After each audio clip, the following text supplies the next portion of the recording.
Hello friends, तो आज हम बात करने वाले हैं द नन मूवी की एंडिंग एक्सप्लेन के बारे में। वेल, तो क्या है वो, चलिए देखते हैं।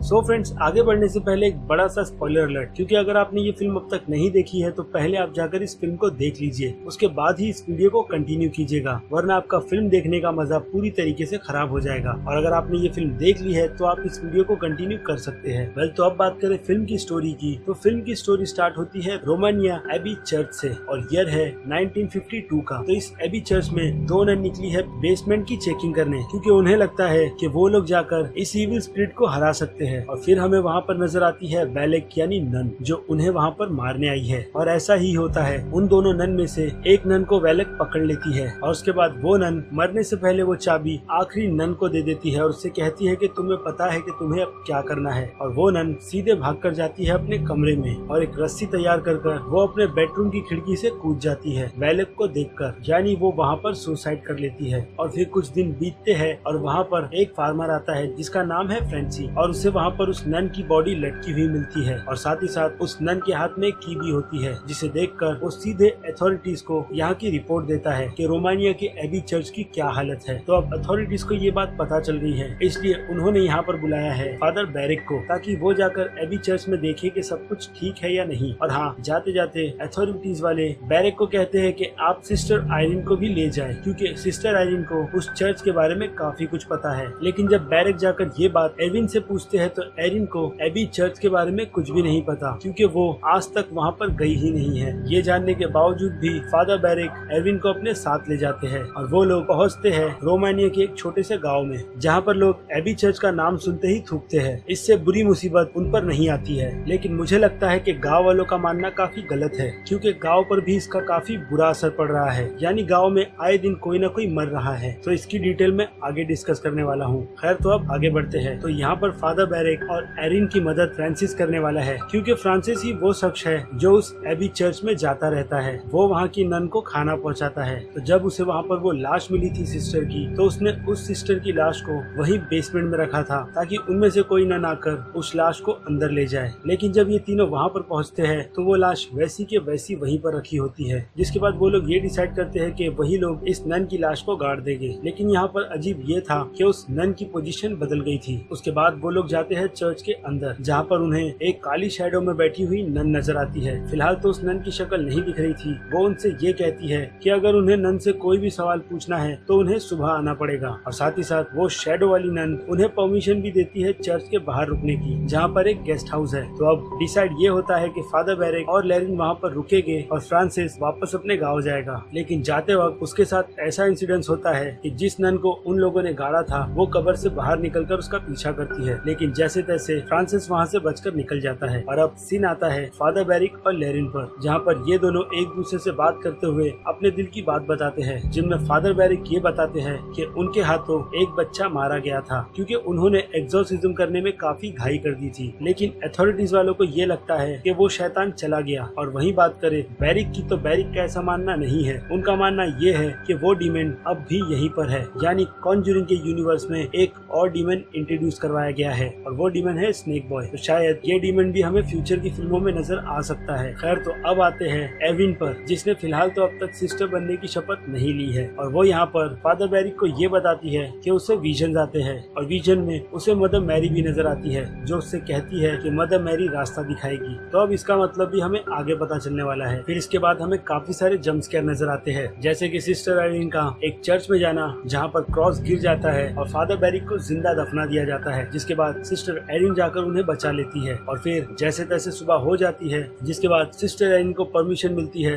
बाकी नन से इन्वेस्टिगेशन करने की, क्योंकि अंदर फादर बैरिक नहीं जा सकते। तो अब वहाँ पर सिस्टर आयरिन को मिलती है सिस्टर ओइना, जो काफी सारी डिटेल देती है इस एबी चर्च को लेकर कि ये चर्च हंटेड है, इसलिए 24 घंटे यहाँ पर प्रार्थना होती रहती है। हर एक नन बारी बारी आकर प्रार्थना करती है, क्योंकि दिन ब दिन ये नन काफी ज्यादा पावरफुल होती जा रही है। और उसके बाद हमें पता चलता है कि असल में ये पूरी जमीन हंटेड क्यों है। तो मुझे लगता है वेलेक की ओरिजिन और भी अच्छे से बताई जा सकती थी। खैर अब जो भी हो, ये ओरिजिन हमारे सामने है। वेल तो कई साल पहले ये जगह असल में चर्च नहीं थी। ये जगह किसी ड्यूक नामक इंसान की थी जो एक खतरनाक रिचुअल कर शैतान को बुलाना चाहता था हेल से, और एक हिसाब से वो सक्सेस भी होता है। लेकिन इस बीच उसकी रिचुअल को रोकने के लिए वहाँ पर आ जाते हैं नाइट ऑफ रेंज, जो ड्यूक के उस प्लान पर पानी फेर देते हैं, और जो नर्क का छोटा सा द्वार खुला हुआ होता है वो लोग उसे बंद करते हैं ड्रॉप ऑफ ब्लड से। और ये ब्लड कोई आम ब्लड नहीं बल्कि जीसस का खून होता है, जो दुनिया में सबसे ज्यादा पवित्र है। और उसके बाद इस जगह को एबी चर्च बना दिया जाता है, और काफी साल गुजर जाते हैं, और फिर एक वॉर के टाइम पर एक प्लेन से इस एबी चर्च पर बम गिराया जाता है, और उस बम के धमाके से वो नर्क का छोटा सा पोर्टल फिर से खुल जाता है। और जब सिस्टर ओना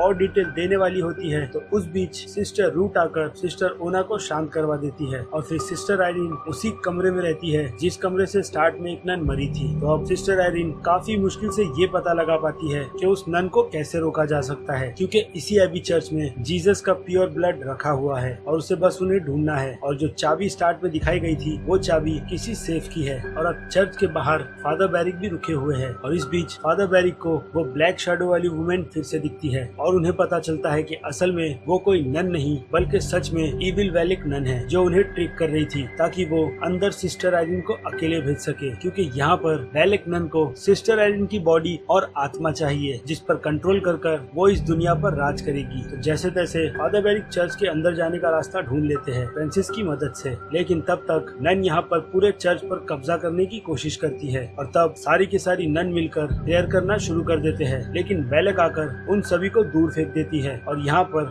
सिस्टर एरिन प्रे करना बिल्कुल भी नहीं रोकती है। और इस बीच सिस्टर एरिन की पीठ पर एक लोगो बनता है, और ये लोगो एक रिचुअल का हिस्सा है। और उसके बाद वहाँ पर फादर बैरिक और फ्रांसिस पहुँच जाते हैं, और हमें ये पता चलता है कि जितनी भी नन यहाँ पर हमें दिख रही थी असल में वो एक गुड स्पिरिट थी, जो यहाँ पर सिस्टर एरिन की मदद कर रही थी नन को हराने में, क्योंकि उन सभी ने वेलेक को उसके मिशन में सक्सेस नहीं होने दिया। यानी वो सभी लोग या तो खुद मरी है, और उनमें से कितनों को वेलेक ने खुद मार दिया है। तो अब ये तीनों यहाँ पर है जहाँ पर सिस्टर एरिन ने फादर बैरिक और फ्रांसिस को सब कुछ बता दिया है, और अब वो लोग ढूंढने निकल पड़े हैं जीसस के प्योर ब्लड को, ताकि वो लोग इससे वो पोर्टल बंद कर सके और हमेशा के लिए वेलेक को वहीं भेज दे जहाँ से वो आई है। लेकिन वो काम करने से पहले यहाँ पर सिस्टर आयरीन ये फैसला ले लेती है कि वो अब नन बन जाएगी, और उसके बाद वो वेलेक को डिफीट करेगी, और अब जीसस के ब्लड को ढूंढने में उन तीनों की मदद करती है मदर मैरी की स्टैचू, जो उन्हें रास्ता दिखाती है, और उन्हें वो प्योर ब्लड मिल जाता है। लेकिन अब वेलेक ने उन तीनों को ट्रिक कर दिया है, यानी ये तीनों अलग अलग हो गए हैं और अपने डर का सामना कर रहे हैं, जिनमें से फादर बैरिक का सामना हुआ है उसी स्नेक बॉय से, और उस स्नेक बॉय ने फादर बैरिक की एक आंख पर काट लिया है उसके एक स्नेक से। तो शायद ये चीज हमें फ्यूचर की फिल्म में पता चले।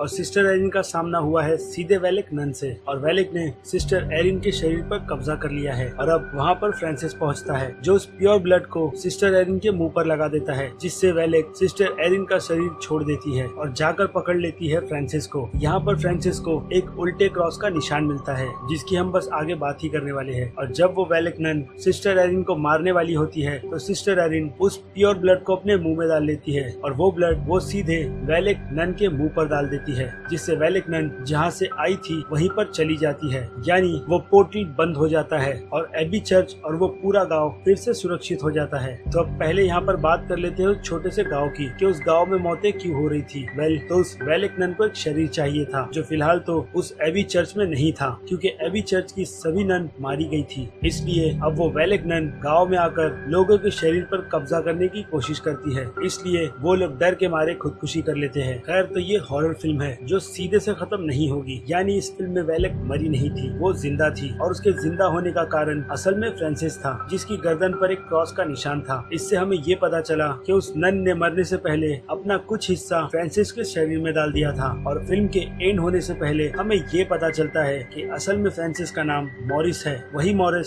जिसे हमने द कॉन्जरिंग 1 में देखा था। यानी वो आगे जाकर पेशेंट बनता है वारेन का। तो इतने अच्छे कैरेक्टर का इतना बुरा एंड किया गया। खैर, इससे हमें ये तो पता चला कि नन का कनेक्शन लूरेन से कैसे हुआ था, और सेकंड पार्ट में लूरेन को नन के विजन क्यों आ रहे थे। तो ये सारी चीज क्लियर हो गई द नन फिल्म में। तो जैसे कि आप सभी को अभी पता चल गया है कि इस फिल्म की स्टोरी कितनी सिंपल है, यही इस फिल्म का वीक पॉइंट है, जिससे काफी क्रिटिक्स क्या फैन भी डिसअपॉइंट हो गए। लेकिन फिर भी ये फिल्म कॉन्जरिंग के यूनिवर्स की है, जिसे कंटिन्यू करने में काफी मजा आया। तो मुझे लगता है नन जैसे पावरफुल डीमन को जैसा दिखाना चाहिए था वैसा नहीं देखने मिला फैंस को, क्योंकि फैंस की बहुत सारी उम्मीदें थी नन को लेकर। क्योंकि मुझे लगता है कि कॉन्जूरिंग के यूनिवर्स की नन सबसे पावरफुल डीमन है। तो बस इस वीडियो में इतना ही। वेल, तो आपकी क्या राय है नन फिल्म को लेकर, उस बारे में मुझे कमेंट कर जरूर बताइएगा। और अगर आपको मेरी ये वीडियो थोड़ी सी भी पसंद आई है तो मेरे इस वीडियो को लाइक करना बिल्कुल भी मत भूलिएगा। और अगर आप मेरे चैनल पर नए हैं तो मेरे चैनल को सब्सक्राइब और साथ ही साथ उस बेल आइकन को भी दबाना बिल्कुल भी मत भूलिएगा। और अगर आपके कोई भी क्वेश्चंस है इस फिल्म से रिलेटेड तो वो चीज आप मुझसे मेरे ट्विटर, इंस्टाग्राम और फेसबुक अकाउंट पर आकर पूछ सकते हो। वहाँ पर मैं ये कोशिश करता हूँ कि आपके सभी सवालों के जवाब टाइम पर दे पाऊँ। वेल, तो मिलते हैं आपसे अगली वीडियो में। Till then bye.